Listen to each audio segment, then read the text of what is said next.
अस्सलाम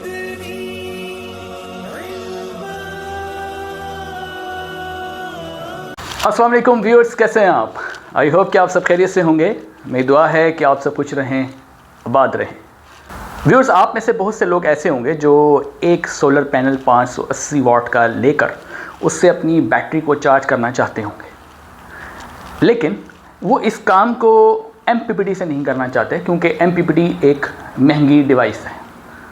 तो वे चाहते हैं कि ये काम जो है वो किसी और तरीके से किया जाए, यानी सोलर पैनल से किसी तरीके से बैटरी को चार्ज किया जाए। ना MPPT इस्तेमाल हो, ना ही वापडा इस्तेमाल हो, और ना ही कोई सोलर इन्वर्टर इस्तेमाल हो। यानी कि ये महंगी डिवाइसेस इस्तेमाल ना हो, बल्कि कोई ऐसा तरीक़ाकार हो कि सोलर पैनल से डायरेक्ट बैटरी किसी तरीके से चार्ज हो सके। यानी कोई ऐसा सर्किट हो, कोई ऐसा तरीका हो जो सस्ता भी हो और एफिशिएंट भी हो, और आपकी बैटरी भी चार्ज हो जाए, और 12 वोल्ट का लोड जो है वो भी आप घर का चला सकें। 12 वोल्ट के पंखे, 12 वोल्ट की लाइट, 12 वोल्ट की मोटर आप चला सकें, और आपके पास जो है वो 580 या 585 वाट या 550 वाट की कैटेगरी का या 600 वाट की कैटेगरी का सिर्फ एक सोलर पैनल हो। अगर तो आप ये चाहते हैं तो ये वीडियो आपके लिए है, क्योंकि इस वीडियो के अंदर मैं मुकम्मल एक्सप्लेन करूँगा कि ये कैसे मुमकिन है। अगर आप चैनल पे नए हैं तो चैनल को ज़रूर सब्सक्राइब करें, वीडियो को दूसरों के साथ ज़्यादा से ज़्यादा शेयर किया करें, ताकि एक आम आदमी तक ये सारी नॉलेज पहुंच सके। तो चलिए शुरू करते हैं। तो व्यूअर्स, आपके पास जो है वो एक पैनल है, 580 वाट का हो सकता है, 585 वाट का हो, 590 वाट का हो, या 600 वाट का पैनल है 605 वाट में, या इससे पीछे आपके पास 575 है, या 550 वाट का पैनल। 500 से 600 वाट के बीच में कोई भी सोलर पैनल है, और आप चाहते हैं कि आप MPPT इस्तेमाल ना करें, क्योंकि एक अच्छा MPPT भी अगर आप लेना चाहें मार्केट में तो 15 से 18 हज़ार में आपको ये मिलेगा। आप ये खर्चा नहीं करना चाहते और बैटरी को भी चार्ज करवाना चाहते हैं। ना आप MPPT लगाना चाहते हैं, ना ही आप वापडा यानी ग्रिड का इस्तेमाल भी आप नहीं करना चाहते, कि आप चाहते हैं कि आप ग्रिड का भी इस्तेमाल ना करें और आपका DC लोड जो है वो दिन के वक्त सूरज की रोशनी से चलता रहे। इसके अलावा आप किसी सोलर इन्वर्टर का इस्तेमाल भी नहीं करना चाह रहे हैं। यानी आप नहीं चाह रहे कि आप कोई इन्वर्टर लगाएं, आप नहीं चाह रहे कि आप कोई ग्रिड लगाएं, आप नहीं चाह रहे कि आप कोई MPPT लगाएं। इनमें से कोई भी तरीका आप नहीं अपनाएंगे, और सिर्फ सोलर पैनल होगा, और सोलर पैनल के साथ आप डायरेक्ट 12 वोल्ट का लोड जो है वो चला सकेंगे। आपको मालूम है कि सोलर पैनल जो है वो तकरीबन 42 वोल्ट से लेकर 45 वोल्ट के दरमियान में जब सर्किट में कनेक्ट हो जाता है तो अपने वोल्टेज जो है वो दे रहा होता है। तो आप चाहते हैं कि इससे डायरेक्ट 12 वोल्ट का लोड चलाएं, लेकिन सवाल ये है कि पैनल के 40 से 45 वोल्ट जो हैं वो डायरेक्ट आपका जो 12 वोल्ट का लोड है, 12 वोल्ट का पंखा हो, 12 वोल्ट की लाइट हो या मोटर हो, तो जाहिर है कि ये वोल्टेज जो है उस लोड को जला देते हैं। तो ये कैसे मुमकिन है कि एक सोलर पैनल आप इस्तेमाल करें जिसके वोल्टेज जो हैं वो इतने हों, और उसकी प्लस और माइनस से जब आप आउटपुट लेते हैं जाहिर है तो उसके वोल्टेज इतने आ रहे होते हैं। यानी कि उसका करंट जो है सपोज़ करें 10 एम्पीयर के करीब आ रहा है, और उसके वोल्टेज हम 42 ले लेते हैं। अगर वोल्टेज 42 आ रहे हों और 10 एम्पीयर करंट आ रहा हो, इनमें से कोई भी आप ब्रांड इस्तेमाल कर सकते हैं, चाहे वो जिनको का सोलर पैनल है, हो सकता है कि आप कैनेडियन इस्तेमाल कर रहे हों, हो सकता है कि आप लॉन्जी इस्तेमाल कर रहे हों। आप मार्केट में बहुत सारे ब्रांड्स हैं, बाईफेशियल, मोनोफेशियल, P टाइप के पैनल भी हैं, N टाइप के पैनल भी हैं। तो पैनल कोई भी इस कैटेगरी में है, और उसके वोल्टेज इसके आसपास ही हैं। किसी के 2-4 वोल्ट ज़्यादा होंगे, किसी के 4-5 वोल्ट ज़्यादा होंगे, किसी के कम होंगे, किसी के एम्पेयर 2-3 ज़्यादा होंगे, किसी के कम होंगे। लेकिन तकरीबन यही सिनेरियो बनता है कि 40 से 45 के दरमियान में वोल्टेज और 10 एम्पेयर के आसपास ही कहीं करंट मौजूद होता है एक सोलर पैनल का, जो कि इतने वोल्टेज में आता है। तो क्या आप इससे डायरेक्ट 12 वोल्ट का लोड चला सकते हैं? डायरेक्ट अगर आप डायरेक्ट 12 वोल्ट का लोड इस 42 वोल्ट के साथ लगाएंगे तो जाहिर है कि आपका 12 वोल्ट का जो लोड है वो डायरेक्टली बर्न हो जाएगा, जल जाएगा। तो क्या करें? ऐसा क्या करें कि बैटरी भी चार्ज हो जाए, लोड भी चल जाए, और कम पैसों में काम हो जाए, और कोई नुकसान भी ना हो। तो मैं आपको जो तरीका बताऊंगा उसमें कोई MPPT नहीं होगा, उसमें कोई ग्रिड नहीं होगी, उसमें कोई इन्वर्टर नहीं होगा। उसमें एक सर्किट होगा जिसको हम कहते हैं बक कन्वर्टर, अब आप में से बहुत से लोग सोचेंगे कि जी बक कन्वर्टर जो है वो तो 12 वोल्ट में कर देगा, लेकिन बैटरी कैसे चार्ज करेंगे? 12 वोल्ट पे लोड तो चल जाएगा, लेकिन बैटरी जो है वो चार्ज नहीं होगी, क्योंकि बैटरी के लिए वोल्टेज थोड़े ज़्यादा रखने पड़ते हैं।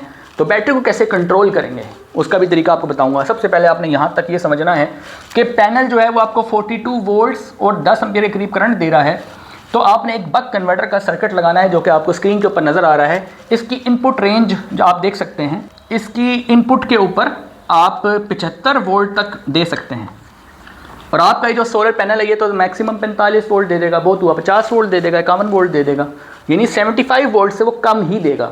लिहाजा ये बक कन्वर्टर आपका नहीं चलेगा। ये बक कन्वर्टर आपका होना चाहिए 600 वाट्स का। इसके ऊपर मैं पहले वीडियो बना चुका हूँ, लेकिन मैं इसको फर्दर इसलिए एक्सप्लेन कर रहा हूँ कि इससे आज मैं बैटरी चार्जिंग का तरीका भी बताने वाला हूँ, जो कि मैंने पहले नहीं बताया था। तो 600 वाट का बक कन्वर्टर जो है वो आपने लगाना है। इसकी प्राइस जो है वो आपको 4000 के करीब ऑलमोस्ट मिल सकती है। अब ये डिपेंड करता है आप कहाँ से ले रहे हैं, कितने पीस ले रहे हैं, क्योंकि ये प्राइस वेरी हो सकती है, लेकिन मैं एवरेज प्राइस बता रहा हूँ। 75 वोल्ट जो है उसकी मैक्सिमम यानी इनपुट पे आप दे सकते हैं, जबकि आपका पैनल 42 वोल्ट दे रहा है, तो कोई प्रॉब्लम नहीं है।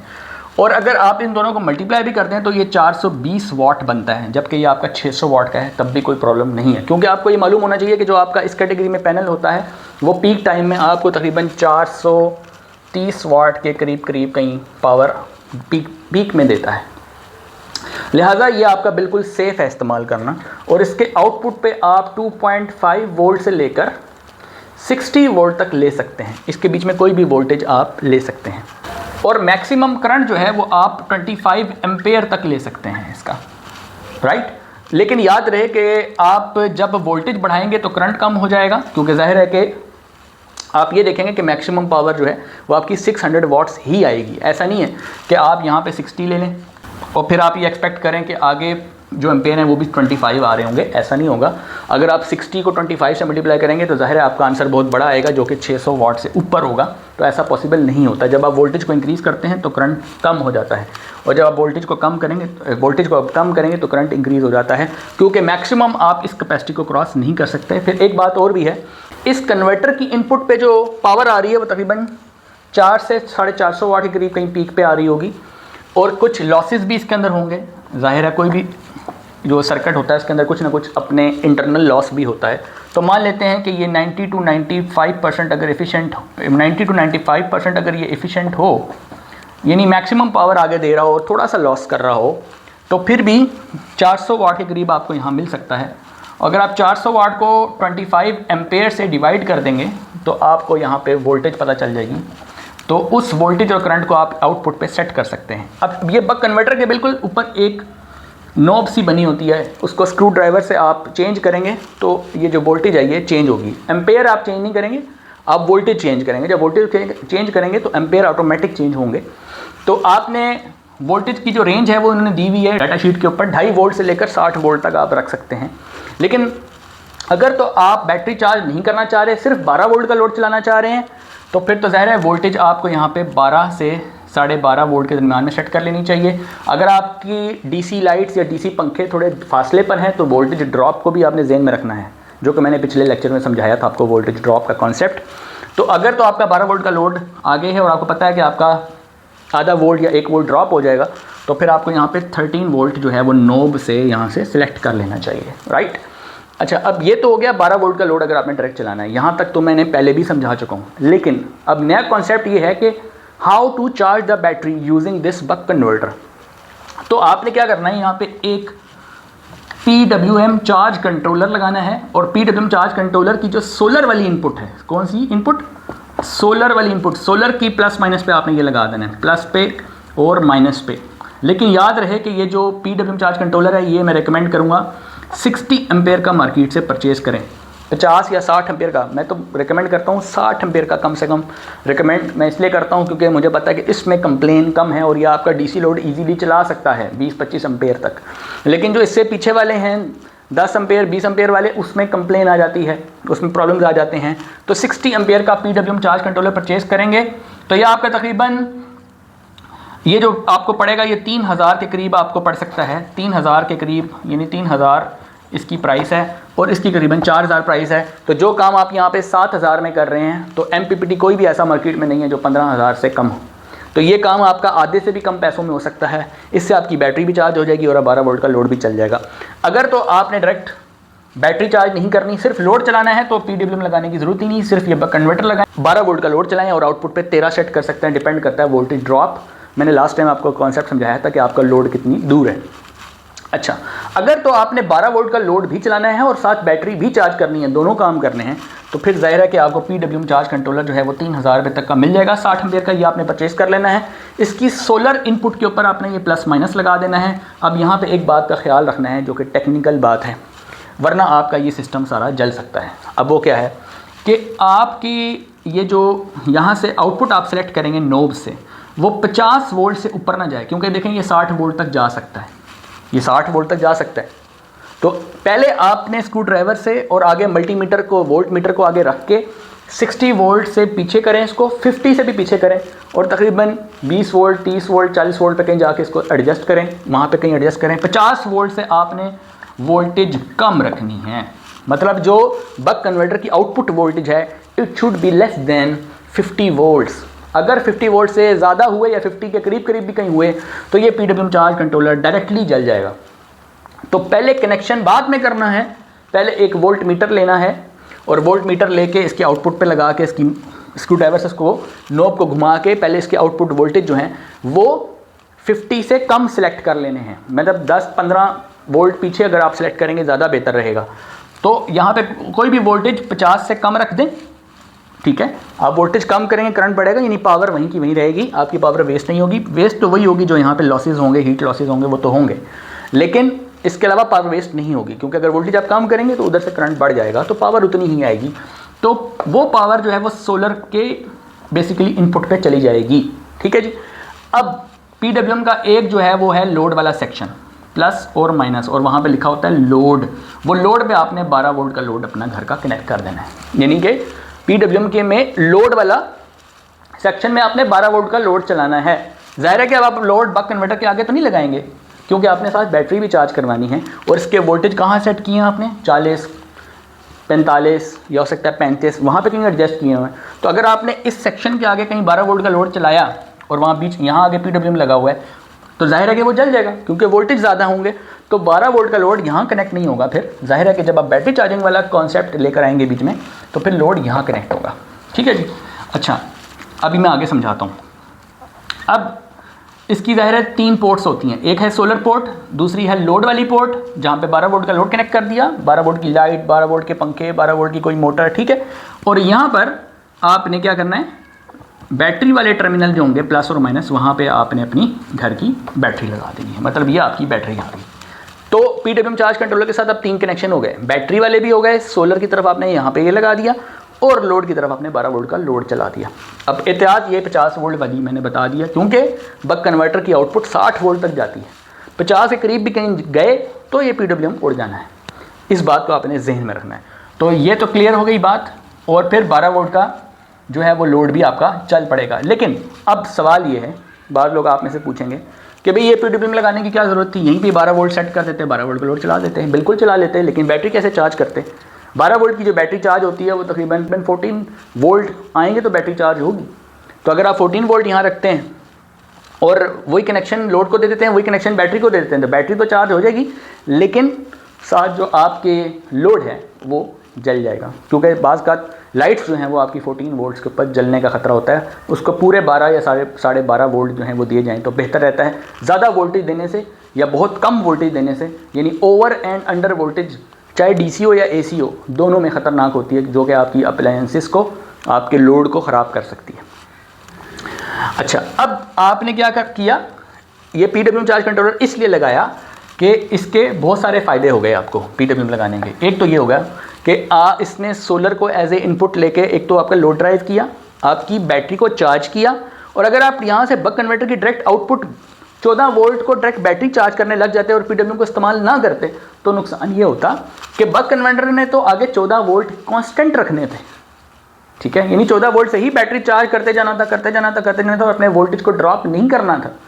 यानी इसको ये सेंस नहीं है इस सर्किट को कि बैटरी के फ्लोट वोल्टेज कितने हैं। इसको ये सेंस नहीं है कि बैटरी के कट ऑफ वोल्टेज क्या है, ना इसको कट ऑफ की सेंस है, ना इसको फ्लोट वोल्टेज की सेंस है।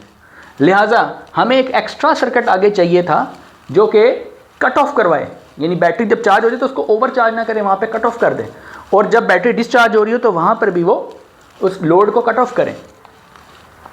यानी कंट्रोल मैकेनिज्म नहीं था हमारे पास। वो कंट्रोल मैकेनिज्म किसके अंदर है, PWM के अंदर। तो चूंकि हमने कंट्रोल मैकेनिज्म यानी सेफ्टी मैकेनिज्म जो है, यानी बैटरी आपकी ख़राब ना हो, लोड आपका ख़राब ना हो, कट ऑफ मैकेनिज्म हो, और बैटरी कहाँ पे कितनी फुल चार्ज करनी है, कितनी डिस्चार्ज करनी है, ये कंट्रोल मैकेनिज्म जो है वो आपको PWM चार्ज कंट्रोलर से मिल गया। अगर आप ये ना लगाते, डायरेक्ट से बैटरी चार्ज करते, तो बैटरी पे कांस्टेंट वोल्टेज जाते रहना था और बैटरी भी ख़राब होनी थी और लोड भी ख़राब होने का खदशा था।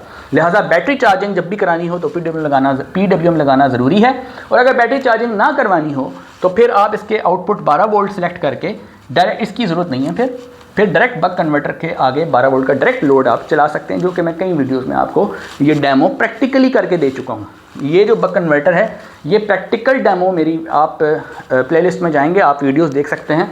इस टॉपिक के ऊपर मैंने जो गुज़िश्ता वीडियोस बनाई हैं, तकरीबन प्रोबेबली 3 वीडियोस मैं इसके ऊपर बना चुका हूं, और तीनों वीडियोस के अंदर जो है वो ये बक कन्वर्टर मैंने दिखाया है, प्रैक्टिकली उसको कनेक्शन भी करना सिखाया है और कैसे इस्तेमाल करना है, इसकी कितनी प्राइस है, मतलब ये सारी बातें जो हैं वो मैंने उन वीडियोज़ में की हुई हैं। लेकिन इस वीडियो के अंदर मैंने आपको एक एक्स्ट्रा फीचर जो है वो बताया है, जो कि आप लोगों ने काफ़ी डिमांड किया था। वो है कि बक कन्वर्टर के थ्रू कैसे हम बैटरी को चार्ज कर सकते हैं। अब बेनिफिट क्या हुआ, आपने कोई यहाँ पे वापडा इस्तेमाल नहीं हुई पूरे सिस्टम में, इस पूरे सिस्टम में कहीं पे भी आपने इन्वर्टर का कहीं इस्तेमाल नहीं किया, आपने इस पूरे सिस्टम के अंदर कहीं पे भी कोई भी महंगा MPPT आपको ख़रीदने की ज़रूरत नहीं पड़ी।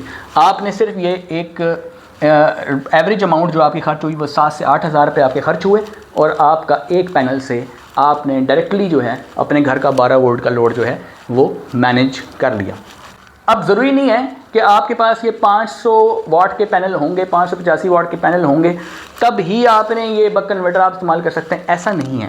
आपने सिर्फ वोल्टेजेस को जहन में रखना है, वोल्टेज और करंट को जहन में रखना है, यानी इसके इनपुट पे आपने पावर 600 वाट से कम देनी है। अगर आपके पास कोई और पैनल भी हैं, आप उनका सीरीज़ और पैरेलल कम्बिनेशन बना लेते हैं, और ऐसा बना लेते हैं कि आपकी जो वोल्टेजेस हैं वो 75 वोल्ट से कम हो, ठीक है, और जो करंट हो, यानी जो उनका करंट आपस में आ रहा हो, जो वोल्टेज और करंट को मल्टीप्लाई करें तो आंसर जो है आपका 600 वाट से कम आ रहा हो, यानी पावर जो है वो 600 वाट से कम हो। अगर बक कन्वर्टर की इनपुट पे पावर 600 वाट से कम है और वोल्टेज पे 75 से कम है, तो आप यहाँ पे कोई भी कम्बिनेशन लगा सकते हैं। आप यहाँ पे 250 वाट के, 280 वाट के पैनल, 330 वाट के पैनल, 180 वाट के पैनल्स भी लगा सकते हैं। बस ये याद रहे, फॉर एग्जाम्पल 150 वाट के आप 4 पैनल भी लगा सकते हैं। 600 वाट है तो 150 वाट के 4 पैनल भी लग सकते हैं। अगर आपके पास कोई 280 वाट के पैनल हैं तो आप 2 पैनल भी लगा सकते हैं। 2 पैनल अगर आपके पास हैं तो आप उनको पैरेलल में भी लगाएं, तब भी आप इसको इस्तेमाल कर सकते हैं। तो ज़रूरी नहीं है कि ये पैनल हो, पैनल दूसरे भी हो सकते हैं।